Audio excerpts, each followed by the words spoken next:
할렐루야. 예, 하나님은 살아계십니다. 그 살아계신 하나님께서 또 오늘 우리가 드리는 이 수요사경회를 기쁨으로 받으십니다. 또 우중임에도 말씀과 기도를 사모함으로 또 나오신 우리 모든 성도님들 환영하고 축복합니다. 여러분 혹시 길을 가시다가 이제 어떤 건물 앞에 공사 중이라고 하는 그런 혹시 편말을 보신 적 있으실까요? 아마도 이제 송도에 오래전부터 살고 계신 분들은 여러 송도 여러 지역에 이제 공사의 과정들 아마 보셨을 것입니다.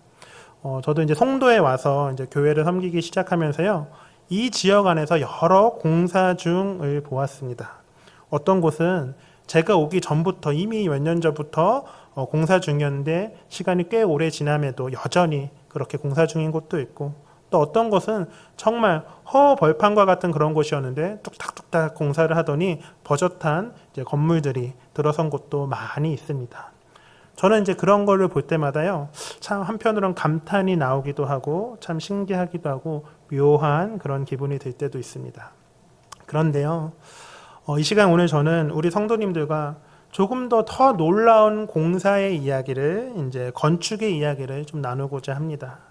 사실 이 송도 지역에 살고 있는, 이 송도 지역뿐만 아니라요, 이 송도 지역에 살고 있는 우리들도, 저와 여러분 우리들도 공사 중이라는 것이죠. 우리의 개인도, 우리의 교회도, 우리의 가정도, 우리의 공동체도 모두 하나님의 놀라운 그 건축 프로젝트 중에 있는 것입니다. 오늘 우리가 함께 읽은 이 본문의 말씀이 그것을 우리에게 알려주고 있죠. 먼저 본문 이제 2장 17절, 18절에 말씀을 보면 바울은 이렇게 이야기하고 있습니다. 우리 가능하시면 우리 화면에 보시고 한 목소리로 두 절의 말씀 다시 한번 읽겠습니다. 시작. 또 오셔서 먼 데 있는 너희에게 평안을 전하시고 가까운 데 있는 자들에게 평안을 전하셨으니 이는 그로 말미암아 우리 둘이 한 성령 안에서 아버지께 나아감을 얻게 하려 하심이라. 아멘. 여러분, 이 이제 에베소서의 말씀을 제대로 이해하려면요, 당시에 에베소가 어떤 도시였는지를 우리가 좀 먼저 알 필요가 있습니다. 이제 에베소 같은 경우는 현재도 있는 도시죠. 터키 서부에 있는 항구 도시입니다. 그런데 그 당시 1세기 당시의 에베소는요, 그 로마 제국에서 가장 번영했던 도시 중에 한 곳이었습니다. 그런데 문제는요, 이 에베소라는 도시가 참 복잡한 도시였다라는 거예요. 그 안에는 유대인들도 있고 그리스 사람들도 있고 로마 사람들도 있고 아시아 각지에서 온 상인들이 모여 사는, 뭐 비교가 맞을지 모르겠지만 오늘날로 치면 우리 송도와 같이 국제도시, 완전한 다민족 도시였습니다. 그렇다면 그 다양한 지역에서 온 그 사람들은 하나가 되어서 서로 잘 어울려서 살았을까요? 그곳에서? 전혀 그렇지 않았습니다. 특히나 그 유대인들과 이방인들 사이에는요, 정말 높고 넓은 벽이, 두꺼운 벽이 있었죠. 당시 유대인들은 이방인들을 불의한, 그 부정한 사람들이라 생각했고, 반대로 이방인들은 유대인들을 굉장히 까칠하고 배타적인 사람들이라고 그렇게 생각하였습니다. 그런데 중요한 것은요, 그런 상황 속에서 무엇이 세워졌을까요? 교회가 세워진 거예요. 그러면 여러분 한번 생각해 보십시오. 유대인 출신 성도, 이방인 출신 성도가 한 교회 안에 앉아 있습니다. 그럼 분위기가 여러분 어땠을 것 같으세요? 아마 오늘 우리의 생각으로는 뭐 유대인이든 이방인이든 상관없이 우리는 모두 주님 안에서 한 형제이고 자매이기에 하나가 되어서 잘 교회가 지어졌을 것 같습니다. 우리는 신앙적으로 생각했을 때는요, 그랬을 것 같아요. 그런데 전혀 그러지 않았습니다. 실제로 초대교회에서는요, 이러한 문제 때문에 정말 많은 이제 갈등들이 있었어요. 실제로 사도행전 10장 그리고 11장 등을 보면요, 베드로가 이방인 성도들과 함께 밥 먹는 것 가지고도 문제를 삼는 유대교 출신 성도들이 있었음이 기록되어 있습니다. 이처럼 유대인과 이방인이 한 교회의 성도이기는 하지만 뭔가 좀 어색하고 하나가 될 수 없는 그런 분위기가 그 당시에 오히려 일반적인 교회의 분위기였던 것이죠. 그런데 바울은 그러한 에베소의 분위기, 그런 에베소 교회를 향해서 뭐라고 지금 이제 이야기하고 있나요? 예수님이 오셔서 먼 데 있는 너희에게도 또 가까운 데 있는 자들에게도 평안을 전하셨다라는 거예요. 그렇게 선포하고 있습니다. 여기서 먼 데 있는 너희는요, 이방인을 말하는 것이고 가까운 데 있는 자들은 유대인을 말하는 것입니다. 그리고 여기서 평안은 뭐 단순히 우리의 마음이 평안하다 그런 평안이 아니라 이제 헬라어로는 에이레네라는 말이고 히브리어는 샬롬이라는 말을 번역한 것인데 완전한 화해, 온전한 관계 회복을 의미하는 단어입니다. 다시 말해서 예수님께서 오셔서 그 하나님과 우리 사이의 관계를 회복시키셨던 것뿐만 아니라 우리와 또 다른 우리 사이도 하나님께서는 그 관계를 회복시키셨다는 것이죠. 여러분, 한번 잘 생각해 보세요. 서로 같은 하늘 아래에 있는 것조차도 그렇게 싫었던 그 사람들이 이제 한 교회 안에서 함께 예배를 드리는 것입니다. 이게 사실 진짜 성령의 역사이고 복음의 능력인 것이죠. 제가 혹시나 해서 여쭤보는데 우리 성도님들은 교회 안에 그런 분들 안 계시죠? 예, 혹시라도 대답 안 하시는 거 보니까 계신 분들 있으신 거 아니시죠? 예. 그런데 참 신기한 것이 이것이 바로 하나님의 건축 프로젝트의 시작이 돼요. 서로 원수 같았던 사람들이 그 성령 안에서 하나가 되었음이 바로 하나님의 건축의 시작이 되는 것이죠. 그리고 이어지는 19절의 말씀 또한 우리 함께 보도록 하겠습니다. 우리 화면에 나와 있는데요. 또 함께 읽어보겠습니다. 시작. 그러므로 이제부터 너희는 외인도 아니요 나그네도 아니요 오직 성도들과 동일한 시민이요 하나님의 권속이라. 아멘. 여러분, 이 말씀을 들었던 당시 사람들은 얼마나 큰 충격을 받았을까요? 얼마나 큰 충격을 받았을지 한번 상상해 보십시오. 여기서 외인이라는 말은요, 원어를 보면 아예 상관이 없는 사람이란 뜻입니다. 더 나아가서 적대적인 사람이라는 그런 의미를 가지고 있어요. 그리고 나그네라는 것도요, 임시로 머무는 사람, 정착하지 못한 사람을 의미하죠. 그런데 이제는 그런 외인도, 그러한 나그네도 동일한 시민이고 나아가 하나님의 권속이라는 거예요. 참고로 권속이라는 것은요, 우리가 교회 안에서 사용하는 용어인데 하나님의 집에 함께 머무는 구성원을 뜻합니다. 하나님의 집에 함께 머무는 구성원. 영어로 찾아보니까 members라고 되어 있더라고요. 즉, 뭘 말해요? 하나님의 집에 함께 머무는 구성원. 그걸 다른 표현으로, 우리의 표현으로 뭐라고 할까요? 가족이죠. 가족. 가족을 의미하는 것입니다. 여러분, 뭐 당연히 시민도 참 귀하지만요, 가족은 정말 특별합니다. 시민은 계약 관계에 있지만 가족은 무슨 관계라고 하나요? 혈연 관계예요. 계약에는 조건이 있지만 혈연에는 조건이 없습니다. 여러분, 이것이 바로 저와 여러분 우리에게 일어난 기적인 것이죠. 하나님과 아무 상관없던 우리가, 그저 죄악 가운데 머물러졌던 우리가 이제 하나님의 영원한 권속, 영원한 가족이 된 것입니다. 그렇다면 여러분, 어떻게 하나님의 가족이 여러분은 되셨습니까? 어떻게 하나님의 집에 속한 권속이 여러분은 되셨을까요? 여러분의 노력으로 되셨을까요? 아니면 여러분이 가지고 있던 어떠한 자격으로 되셨습니까? 아니죠. 오직 하나님의 자녀로, 우리는 하나님의 은혜로 하나님의 자녀이며 하나님의 권속이 된 것입니다. 그리고 하나님께서는 그런 그 가족들을 통해서, 그런 그 자녀들을 통해서, 그런 그 권속들을 통해서 하나님의 놀라운 건축 프로젝트를 행하시는 거예요. 그럼 이제 본론으로, 하나님은 어떻게 건축을 하실까요? 어떻게 공사를 하실까요? 여러분 한번 생각해 보세요. 하나님의 건축 방법은 무엇일까? 그것을 바울은 이어지는 20절에 우리에게 말씀하고 있습니다. 우리 20절의 말씀도 함께 읽어보겠습니다. 시작. 너희는 사도들과 선지자들의 터 위에 세우심을 입은 자라. 그리스도 예수께서 친히 모퉁이 돌이 되셨느니라. 여러분, 건축을 지을 때 가장 중요한 게 무엇일까요?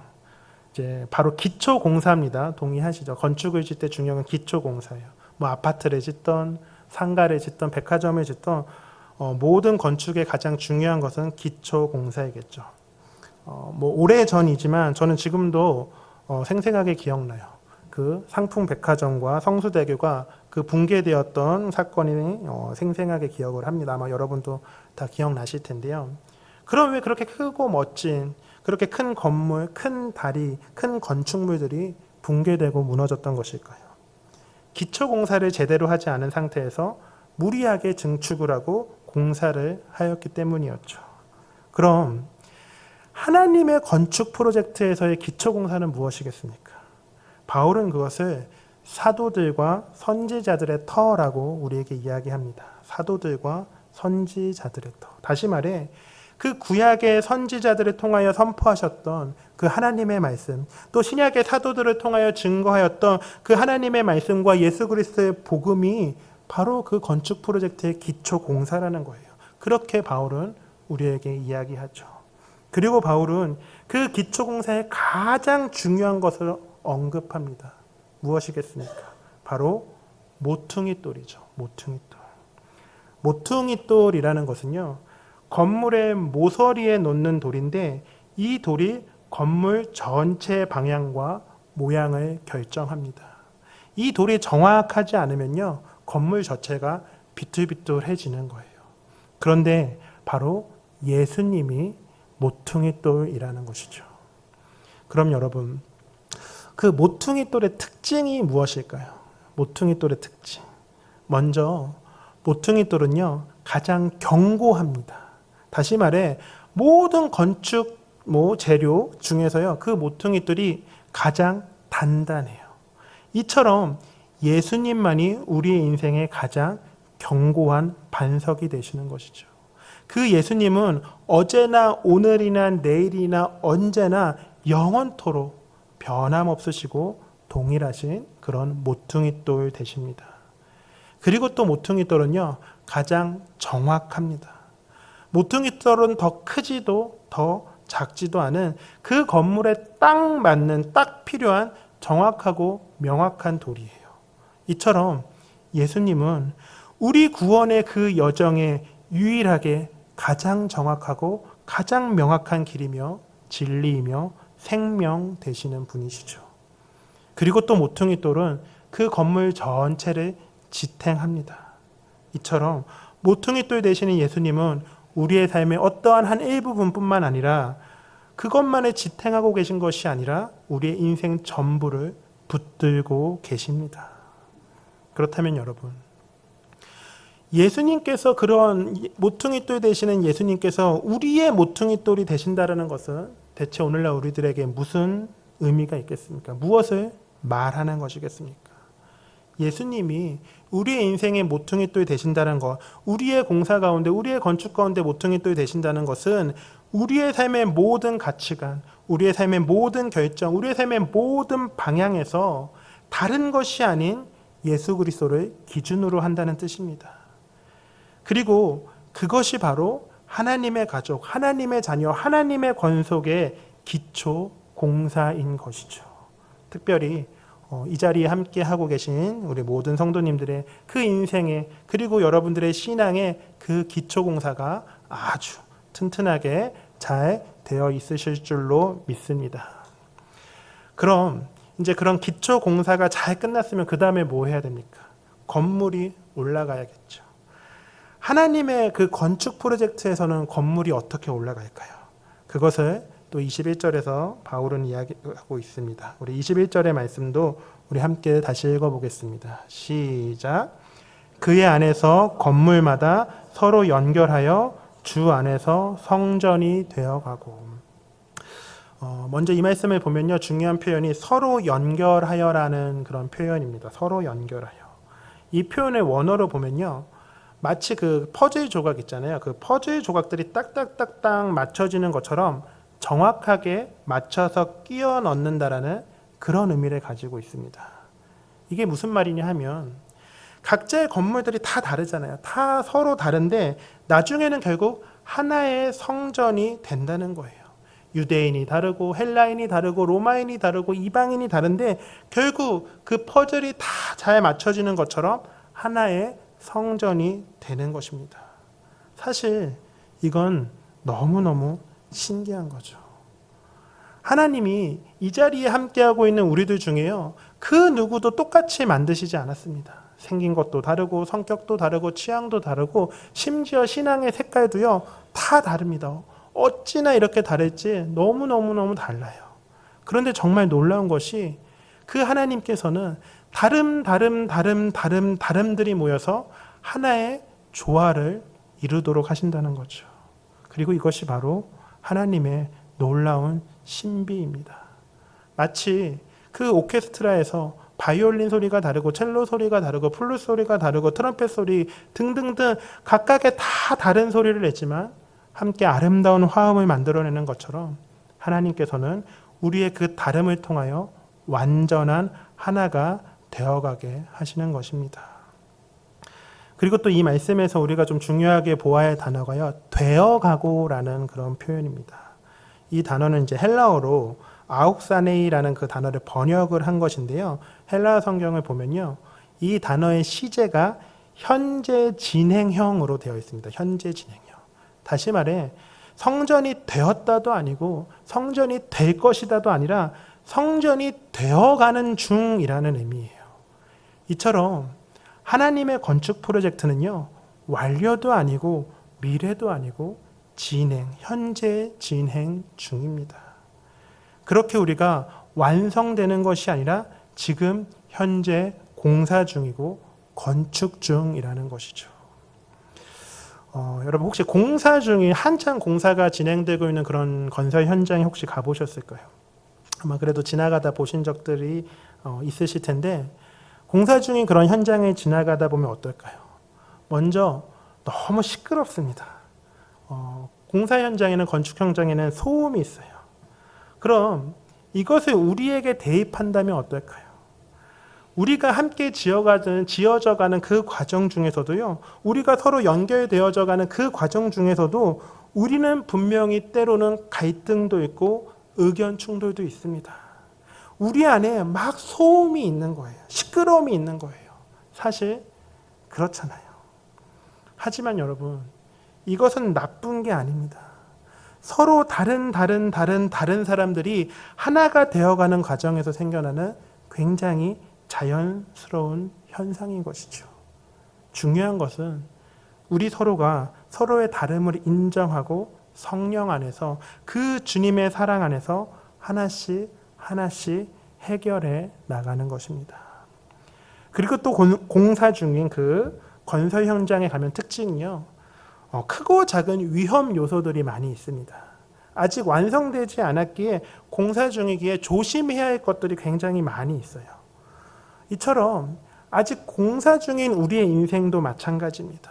아직 완벽하지 않은 공사 중인 존재들이기에 우리는 인생을 살면서 조심해야 할 것들이 너무나 많이 있어요. 우리 인생의 위험 요소들이 너무나 많이 있다는 거죠. 다시 말해 우리가 하나님의 성전으로 지어가는 과정 속에서 우리를 유혹하는 것들이 너무나 많이 있습니다. 그것이 무엇인지는 각자마다 다르게 아마 우리 성도님들 스스로가 가장 잘 알고 계실 것이라 생각되어집니다. 여러분, 완성도 되기 전에 우리가 다치면 안 되니까요.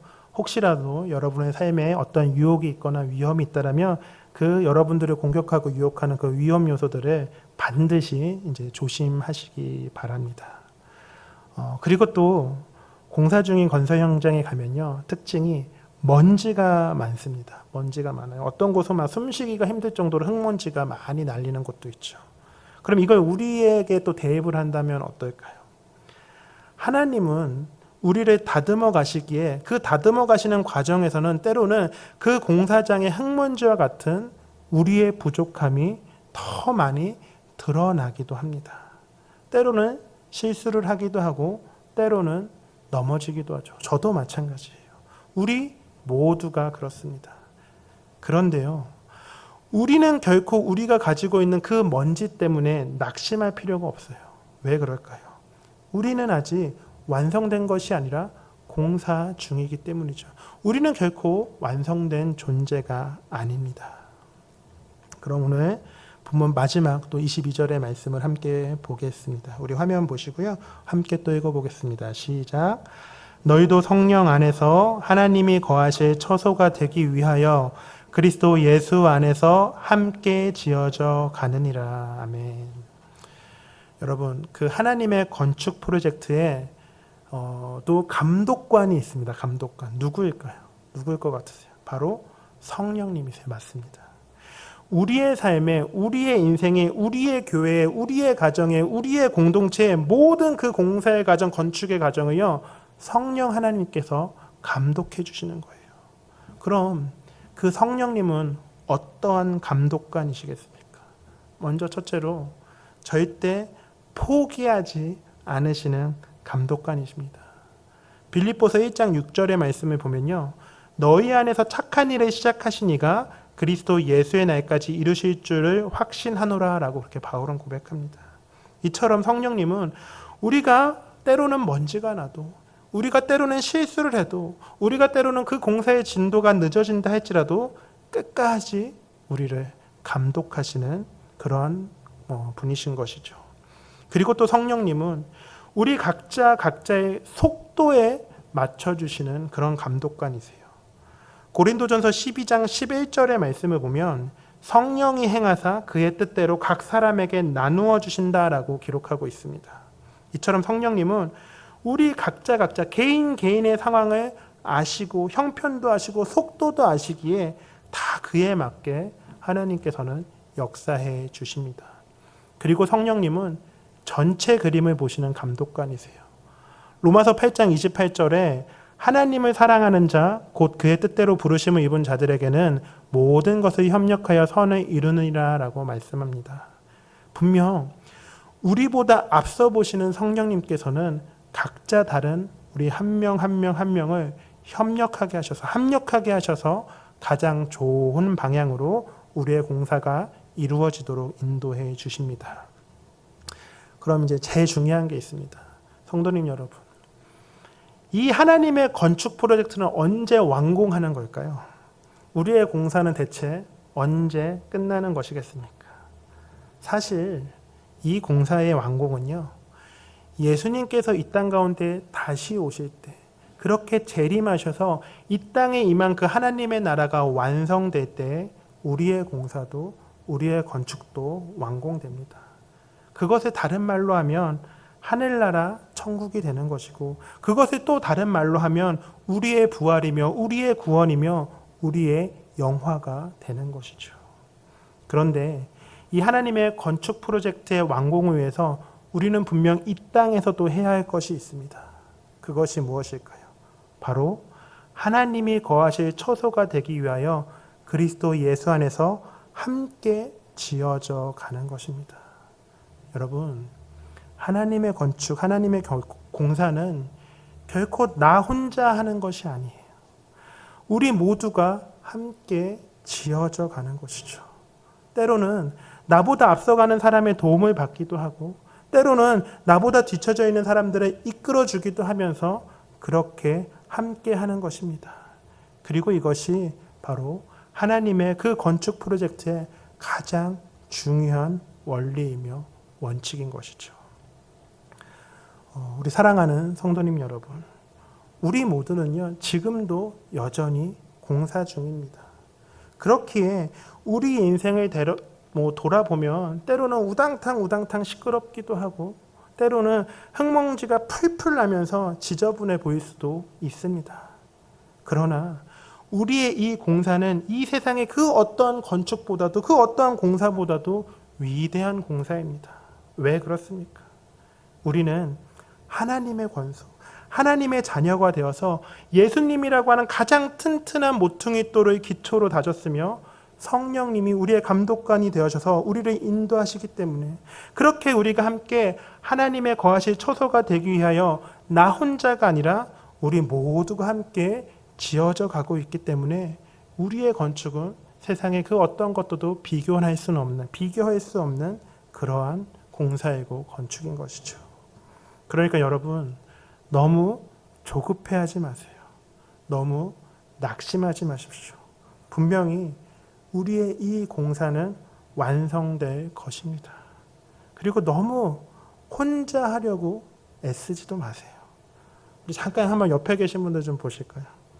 옆에 한번 어떤 분 앉아 계신가? 예. 얼굴만 봐도 막 웃음이 나오시죠? 우리는요, 함께 지어져 가는 것입니다. 함께 지어져 가는 거예요.